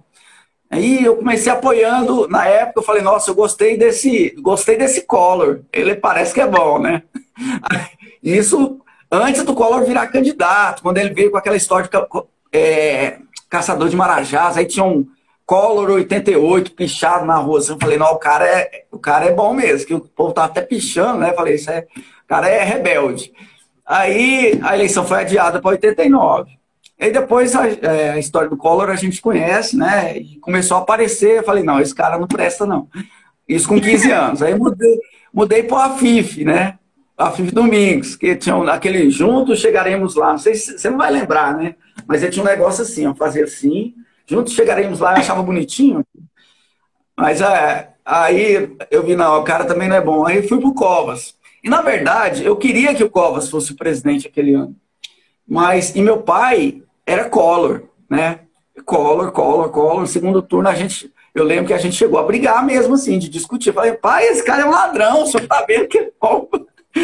Eu falei pra ele, 15 anos, mas ele... E meu pai não é dessas pessoas que ligam muito pra política, mas ele gostou do Collor. E eu, claro, fiquei do lado do Lula naquela época, né? O Lula lá, musiquinha bonita e tal, e ia ficar de qualquer jeito, não por conta da música. Mas eu queria o Covas presidente naquele momento.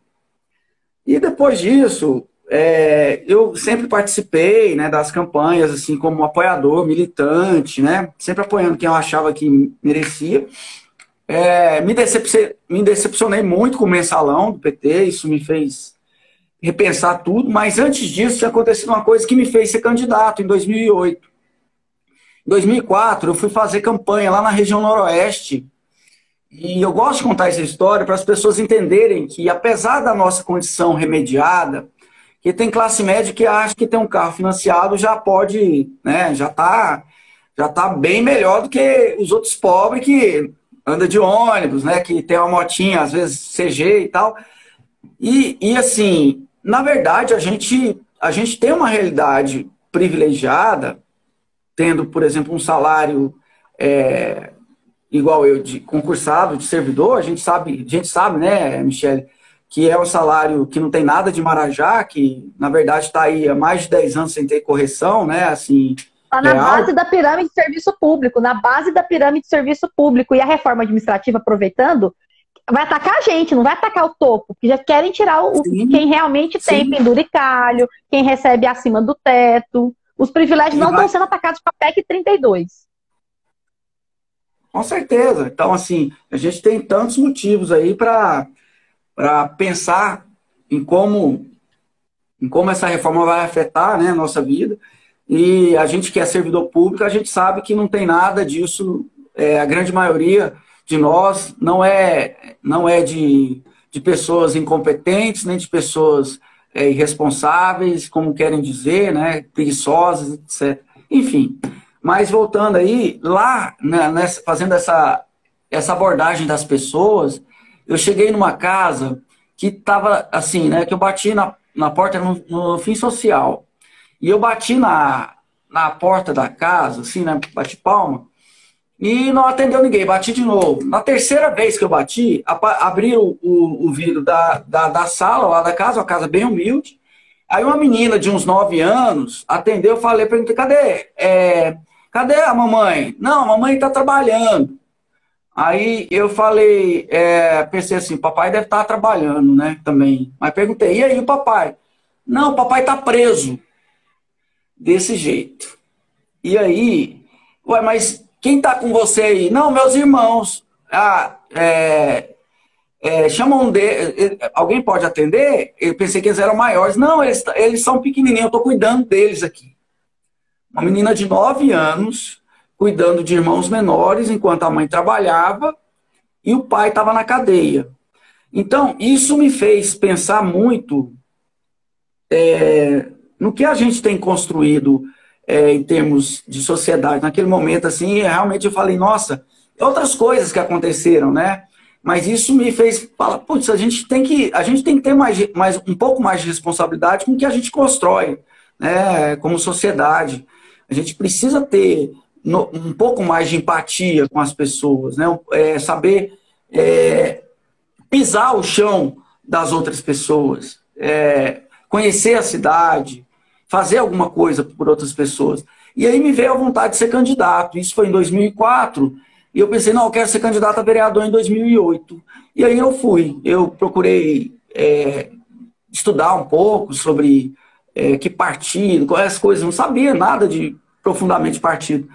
E aí a gente descobre, depois que está na política, que partido é algo muito complicado aqui no Brasil, né? Então, eu queria o PV, porque o PV era a minha cara, Partido Verde, né? Sempre gostei de meio ambiente, das coisas. Foi o primeiro partido que eu procurei. Mas o PV aqui era um partido de aluguel, que no final das contas ia se aliar com algum outro partido maior aí para pegar um cargo. Não tinha nenhum interesse. Na época do PV, aqui já tinha saído o Everaldo Pastore, já tinha saído outras figuras que realmente eram ideológicas, e o partido ficou largado, virou uma sigla. E aí eu fui procurar outra, acabou que eu acabei no PMN, fui candidato pelo PMN, tinha 4 candidatos só, na época eu podia coligar, coligou com, adivinha, coligou com o PSL, né? Que não era o PSL de hoje. Mas é bom explicar que eu tinha amigos, inclusive, ou colegas do movimento de empreendedor, inclusive, que eram do PSL, inclusive livres, que eram liberais. Então, são pessoas ali dentro do gráfico de Nolan, que eram liberais da economia e liberais dos costumes. O PSL é um partido de centro-direita, não é mesmo que era hoje. Tanto é que, vamos lá, vamos ter que, só rapidamente para relembrar a história para quem nos assiste sobre o PSL, que você não vai achar estranho, mas o que quer ver com o PSL? Antigamente, era isso, era um partido liberal na economia e nos costumes. Aí, em 2018, o Bolsonaro sinalizou, primeiro para Patriotas, que chamava PEN na época, Partido Ecológico Nacional, lembra disso? 51, que foi, inclusive, coligação do PT em 2016. Mudou de nome. E mudou de nome para receber o Bolsonaro. O Bolsonaro só fez assim, virou. Quem foi para lá foi o Cabo Daciolo saindo do PSOL, e mudou o nome, mas não adiantou, e o Bolsonaro virou no Patriota, virou, então e foi pro PSL. Nisso, é importante dizer, os liberais do PSL saíram do partido. O Livres do Rio, que lá tem um grupo muito forte, liberal, inclusive feministas liberais, e a gente tem esse diálogo dentro da pluralidade, que é a democracia, a gente tem que dialogar com o diferente, dialogar com o igual é aceita, eu sempre falo isso. Então, conheço essa história por conta disso. Então, o PSL não é o que é hoje. Não é. Até 2018, o PSL era a direita liberal. Esclarecendo, é importante colocar isso. Até vou falar aqui que tem um vereador, eu vou até citar o Lucas Quitão, que não é bolsonarista, é um vereador que foi eleito, que é liberal, que é dessa ideia que não é minha ideologia, mas que eu respeito, e que é um vereador que tem algumas propostas que eu particularmente assinaria, né? Também não é porque eu sou de outro lado que não tem propostas em comum, né? Mas a questão é que... Bolsonaro até sai do PSL, né, Helder? Bolsonaro até sai do PSL. Vamos lembrar disso. Não tem isso mais. Aí, nessa eleição, Michele, aquela coisa, empolgado, fiz comitê, né? Fiz uma... Aqui tinha um comitê, um amigo meu me cedeu uma sala, o pessoal fez um monte de decoração do comitê, bem de material reciclável, os amigos. Foi uma coisa muito legal, né? E aí foi uma festa, porque é a primeira candidatura, você tem aquela coisa assim, bem inocente de fazer, de mudar e tal. E foi muito bom, porque foi uma votação, igual eu te falei, sem gastar muito, sem gastar praticamente assim... eu falei, olha, eu posso gastar até um salário meu, vamos dizer assim, na poupança eu pego um salário meu de servidor, um mês, vamos dizer que eu gastei minhas férias, né? Em vez de viajar, eu vou ser candidato. E foi o que eu gastei, mais ou menos. E aí a gente teve, na época, 1.491 votos, que é voto, assim, em termos do que a gente gastou, do que tinha vereador no bairro, que era o Djalma Araújo, né? Foi muito bom, porque... É muito voto, Helder. Tem que explicar que para chegar em 1.000 votos, gente, é difícil demais. Goiânia, são muitos candidatos. Esse ano, mais de 1.112, salvo engano. E aí, em uma família, tem às vezes 3 candidatos. Não é simples. 1.000 votos é complicado chegar lá. E tinha o Djalma na sua base, né? Como você disse. Isso foi que ano 2008. Isso. Então, assim, é uma corrida, é muito interessante, porque você aprende a ver. Eu falo que todo mundo deveria ser candidato uma vez na vida para entender o que é o eleitor. Porque o eleitor, ele às vezes, ele, como candidato, me dava vontade de voar no pescoço do cara, sabe, também, com as propostas que apareciam, né? Uma vez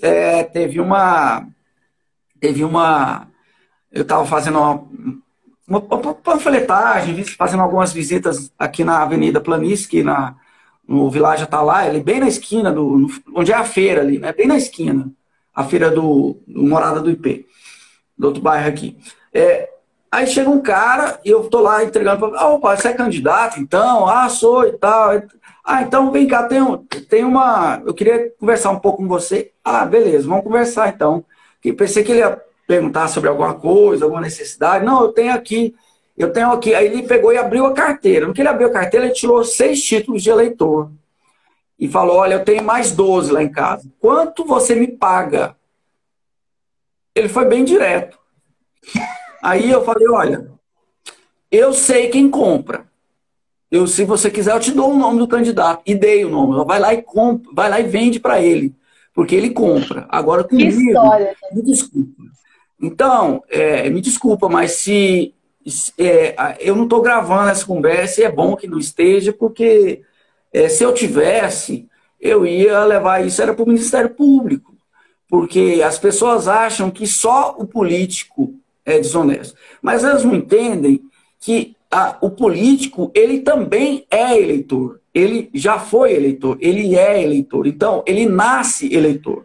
Então, essa coisa de tirar o político da sociedade, como se ele viesse como um Messias, né? Ele não é um Messias. Ele nasce aqui, ele cresce aqui, ele é contaminado pelas coisas daqui.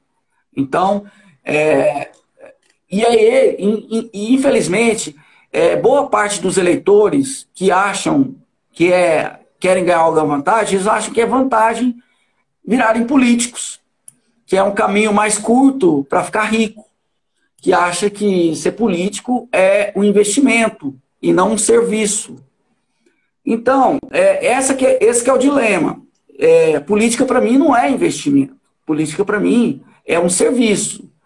Eu estou acostumado com esse serviço justamente por ser servidor público. Então, seria para mim uma mudança de função, de cargo, né? Eu faria outra coisa, mas o trabalho é pela comunidade, não é para mim.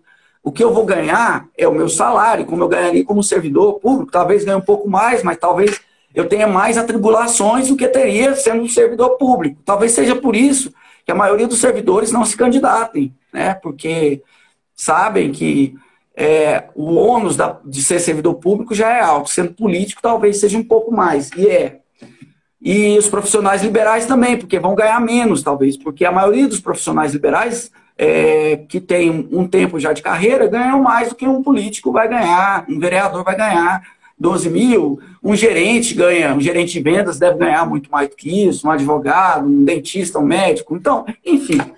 Então, o que eu falo para as pessoas é que elas precisam entender que política é algo que tem que ter, na hora de votar, que tem que pesar essas coisas. Quanto custou a campanha desse candidato? O que ele quer com esse tanto de cabo eleitoral que ele traz? Como é que aparece tanta gente com adesivo desse cara? Ele não era conhecido, de repente tem esse monte de adesivo.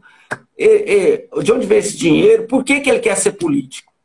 As pessoas precisam perguntar isso mais, em vez de simplesmente votar por amizade. Eu fiz uma live segunda-feira de 3 coisas, sobre 3 tipos de voto, né?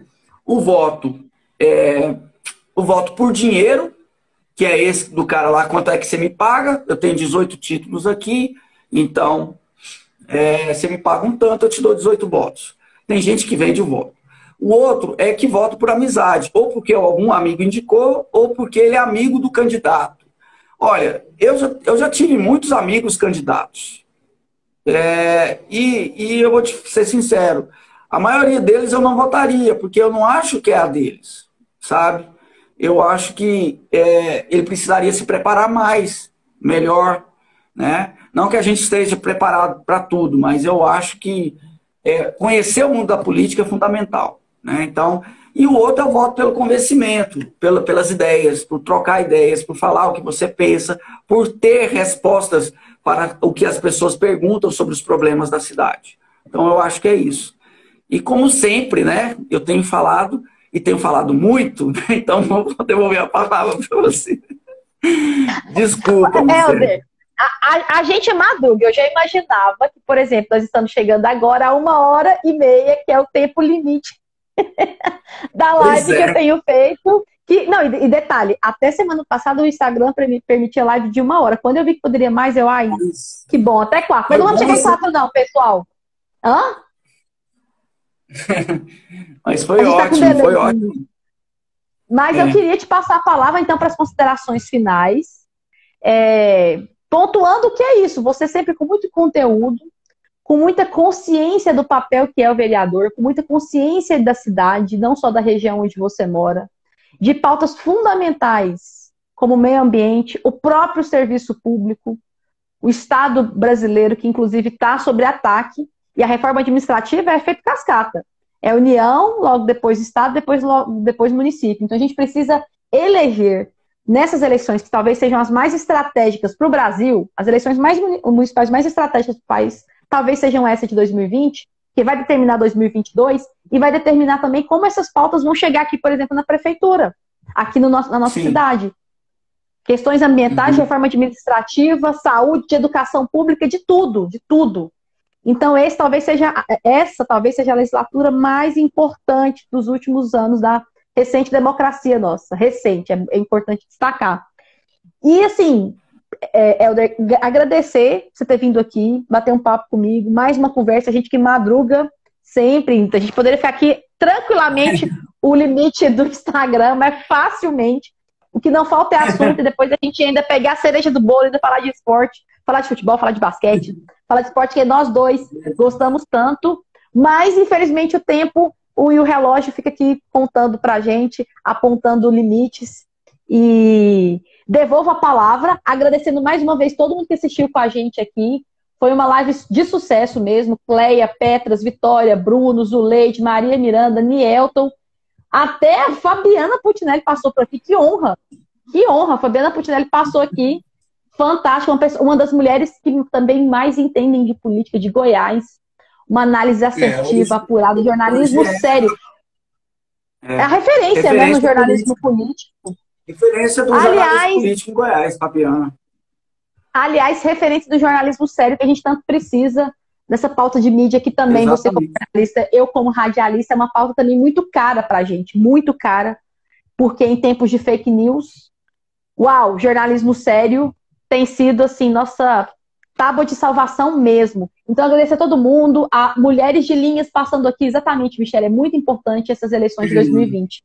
Muito. Fernanda e por isso Maria, eu estou trazendo aqui Fernanda Maria, Rosana, minha prima, também entrando aqui. Então, vou deixando um abraço para todo mundo e passando a palavra para o Helder fazer suas considerações finais. Agradecendo mais uma vez, Helder Dias, que é a gente que faz. Helder. Obrigado, Michele, pelo espaço. É sempre importante isso. Eu quero agradecer todo mundo que esteve aqui, agradecer os que estão chegando agora, a Rosana aqui, a Maria Fernanda, que é a Mulheres de Linha, esse perfil que fez essa consideração sobre as eleições de 2020, né?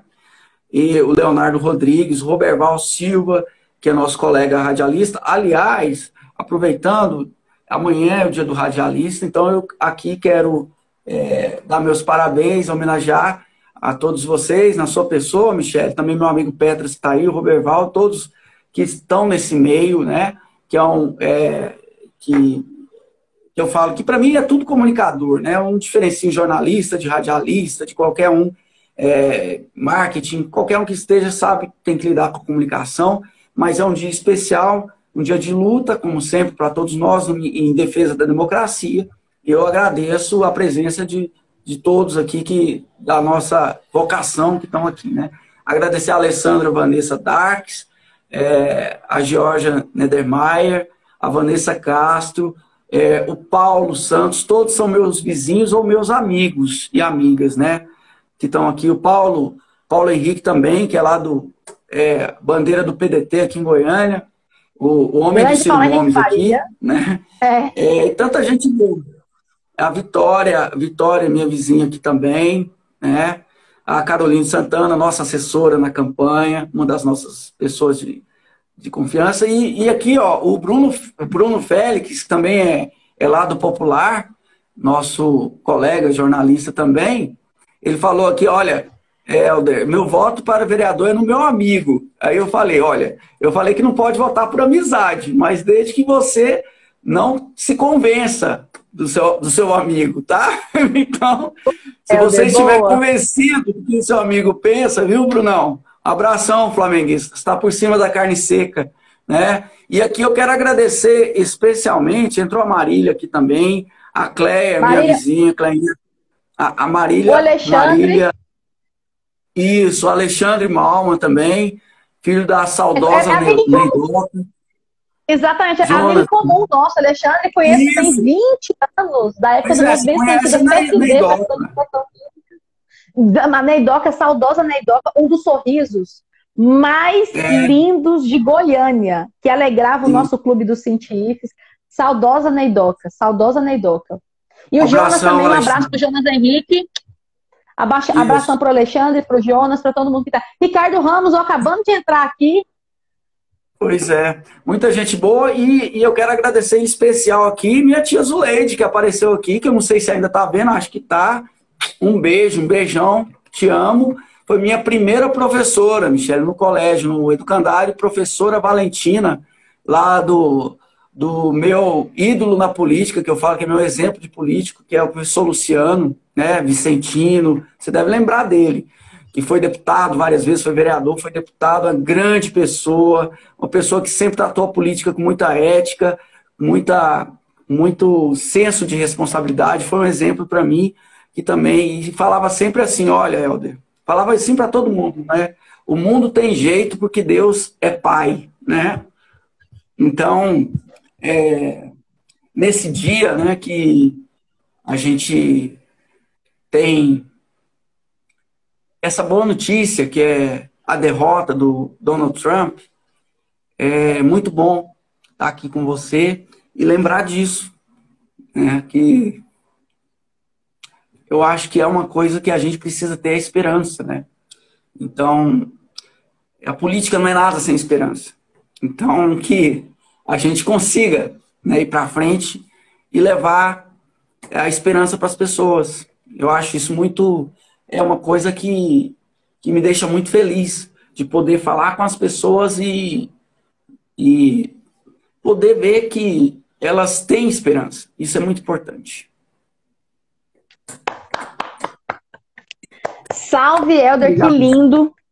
Eu lembrei agora de uma frase do Frei Beto, ele esteve aqui em Goiânia, e ele disse uma coisa muito fantástica. Ele falou assim, deixemos o pessimismo para dias melhores.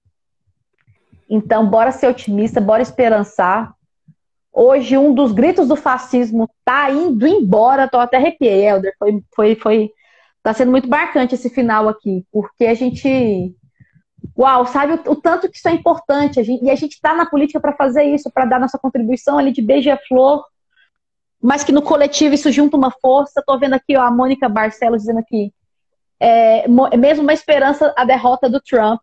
A Mônica, que é companheira do Mulheres de Comunicação. Vamos esperançar o Brasil. Ricardo Ramos também, companheiro desde a época do movimento sindical bancário, companheiraço também de luta, que também entende demais a cidade, arquiteto.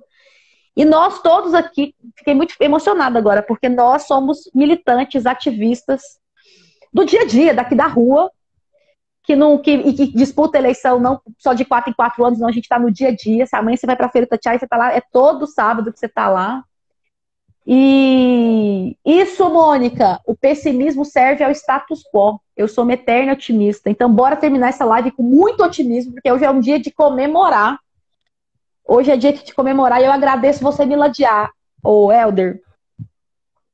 Agora eu muito emocionei bom, porque eu lembrei do Ricardo aqui agora, que é um dos meus primeiros companheiros, e o Ricardo estava presente no dia que o Paulão, o movimento sindical bancário, eu estava novinha, acabando de entrar no movimento sindical bancário, tinham reportado Vale Alimentação nossa, a gente fazendo QG ali na greve e piquete ali na porta da 1610, que é a agência central do Banco do Brasil. Eu viro para o Paulão e falo assim, foi esse dia que eu conheci essa frase. Paulão, o banco cortou o vale alimentação, hora de almoço agora e tal. E aí, ele disse pra mim assim, Ernest Hemingway, eu tô aqui por você, você tá aqui por mim. Quem são seus companheiros na luta?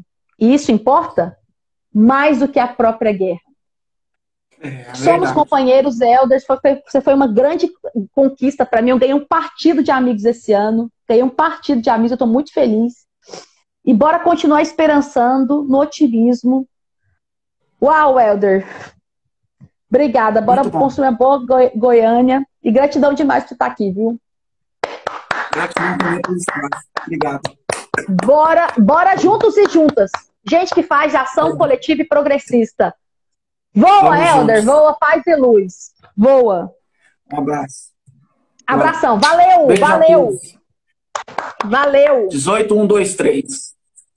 Boa. No final, a gente se emocionou aqui. No final, Elder diz 18, 1, 2, 3. É isso. Que energia, Elder. Gratidão. Bora pra cima. Bora levantar a energia desse dia histórico. Voa, Elder. Voa, voa, voa. Como diz, beijão, beijão. Chegou o dia, né? Chegou o dia. Apesar de você, amanhã há de ser outro dia. E esse outro dia chegou, pelo menos um dos outros dias. Amanhã vai ser outro dia. E hoje foi outro dia. Apesar de você, Trump e Bolsonaro fora. Beijo, Elder. Valeu. Voa. Voa. Bora levar isso para as ruas de Goiânia. Valeu, valeu, valeu, valeu. Beijão.